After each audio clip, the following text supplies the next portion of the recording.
नमस्कार, स्वागत है आपका न्यूज विंग में और दिन भर की खास खबरों के साथ मैं हूं संध्या।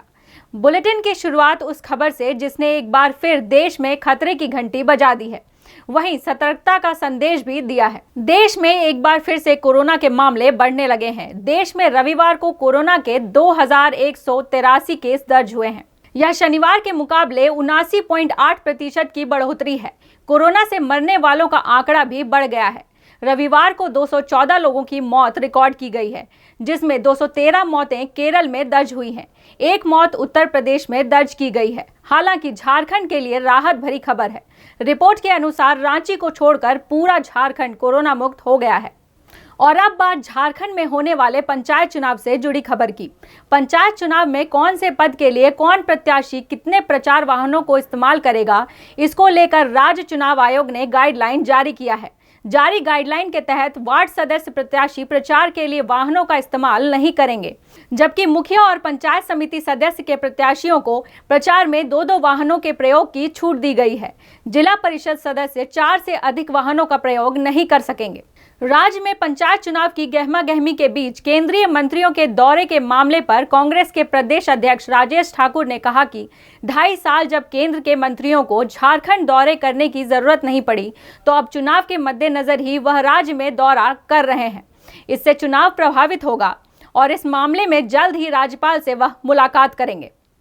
देखिए, आयोग अपने तरीके से देख रहा है। हम लोगों को जितनी जानकारी है, हमने आयोग से शिकायत की कि आप इस चीज़ को देखिए, और अगर प्रथम दृष्टया आप देखेंगे तो ऐसा लगता है कि पिछले 2.5 वर्षों में तो कोई नेता आया नहीं।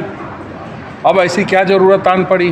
जब पंचायत चुनाव है तब आ रहे हैं। तो कुछ चीज़ें परंपराओं पर भी आधारित होती है। परसेप्शन एक बहुत बड़ी चीज़ होती है। परसेप्शन ये जा रहा है कि आप चुनाव को प्रभावित करने के लिए आ रहे हैं। गाँव की सरकार, गाँव के लोग चुने तो ज़्यादा अच्छा होगा।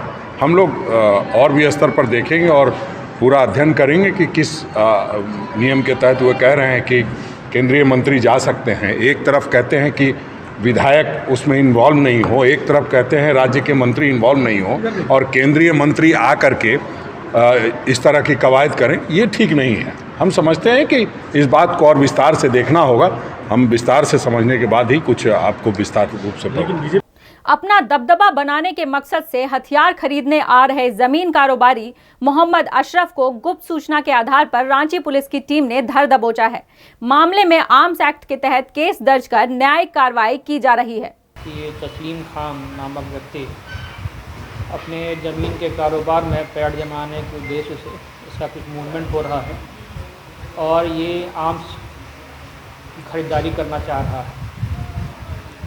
उसी सूचना के बेसिस पे सुखदेव नगर थाना प्रभारी के लीडरशिप में एक टीम का गठन किया गया और उस टीम ने इस अभियुक्त को, इस आरोपी को पकड़ा है। इस व्यक्ति के पास से एक देसी पिस्टल और एक गोली जो 7.65 mm की है वो जब्त की गई है।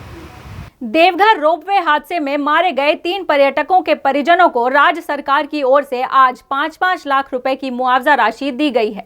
देवघर जिला प्रशासन की ओर से आयोजित एक कार्यक्रम में कला संस्कृति विभाग के मंत्री हफीजुल हसन और कृषि मंत्री बादल पत्रलेख की उपस्थिति में यह राशि दी गई। जमशेदपुर के जुगलसलाई स्थित सामुदायिक स्वास्थ्य केंद्र में प्रखंड स्तरीय स्वास्थ्य मेले का आयोजन किया गया। मेले में स्वास्थ्य संबंधी 32 स्टॉल लगाए गए, जिसका निरीक्षण जिले के उपायुक्त विजया जाधव ने किया। यह मेला 18 से लेकर 22 अप्रैल तक चलेगा। ये स्वास्थ्य मेला का गोलमुरी से जुगसलाई में आयोजन किया गया है और यहाँ हमने सारे वार्ड्स को देखा। अभी बहुत नंबर में संख्या में लोग आए हुए हैं और खासकर महिला, बाल, बच्चे, TB, malaria, non communicable diseases, आँख, दांत, मनोरोग चिकित्सा, ये सारे स्टॉल्स यहाँ पे फुल फ्लेज में काम कर रहे हैं। और मुझे लगता है कि ये सारा जो हमारा मेला आयोजन करने का जो मुख्य उद्देश्य ये यही है कि मेले के ज़रिए लोग जागरूक हो, एटलीस्ट 1-2 दिनों के लिए वो यहाँ पे आए। और ख़ासकर हमने हमारे जो प्रिमिटिव ट्राइब्स हैं वो लोग जिनको ज़्यादा जानकारी नहीं है उनको यहाँ लाने के लिए ममता वाहनों की व्यवस्था की गई है।